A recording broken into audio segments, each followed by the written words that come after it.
Hi, I'm Danielle Nicole. I wanted to talk a little bit about the series that we just created for this year. Actually, it was fall of 2013 now, but we just finished the last of a series of 4 last Friday, and so many people have asked me how I thought it went. And I actually thought it went really great. It was totally organic, and it was an idea that I just that popped into my head one day, and I really am happy with how it came out. And the whole thing was called Does Your Face Look Like the Sun? And it was about the fact that you can walk about through life with a glow and kind of have light shining from your face just from what's going on inside and out. So the first class was called Feed Your Face, and it was to be taken more literally because we actually were eating superfoods and talking about how they affect your skin and your overall appearance. So we ate superfoods, and we talked with a doctor and a naturopath, an esthetician, and we actually sampled how superfoods can actually be really tasty. Everyone got to sample that, and then we talked about what's in those foods that actually make people look younger and turn back the clock. Class 2 was called From the Neck Down, and we had an experience where we talked about vitality overall and who in the world looks the youngest and has the greatest longevity in their lives. And we figured out that it was people in Japan and people in the Mediterranean. And so we ended up bringing in Lebanese food so people could see what the food is like from the Mediterranean. And we talked about how people live in those areas of the world, what we can do to copy them so we can have a greater quality of life, increase our vitality, and live longer and be younger at the same time.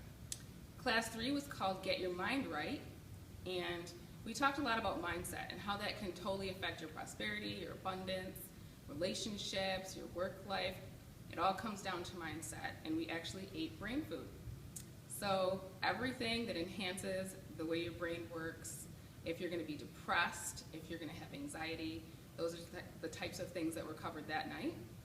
And we even did some mirror work where people had to stand in front of the mirror and really analyze what do you say to yourself every morning when you wake up, because that can really set the tone for your day, whether you're going to have a good day or whether you're not.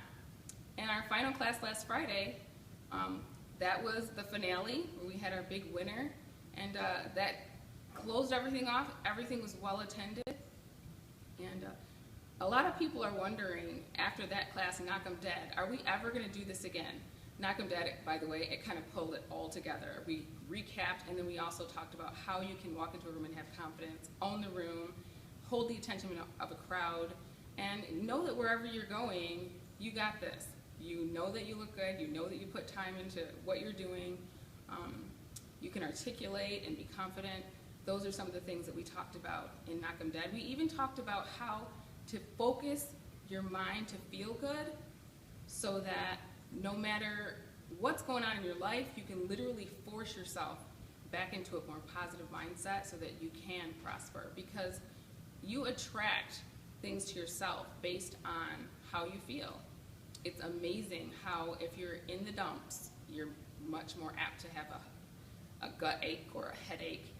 And if you can force yourself to focus on something positive that makes you feel good, next thing you know, you feel great and you're not putting it all together. Those are some of the things we learned in Knock 'em Dead. But so many people have asked me, are you ever going to create another series, people who potentially weren't able to come? So I thought I would post this video and ask all of you, well, what is it that you want a series to be about? So I'm going to close out by asking you to write in and let me know your opinions, and maybe I will create another series. I also am going to ask that you hold me accountable, because some people have asked if I would write a book about what went on in the series and just kind of expound on it. And sometimes I start things and don't actually finish them. So if I have some pressure, this book might actually get done. So I'm thinking of writing a book called Your Face Looks Like the Sun. I've actually started it, so put a little pressure on me so I'll actually finish this one. Signing off.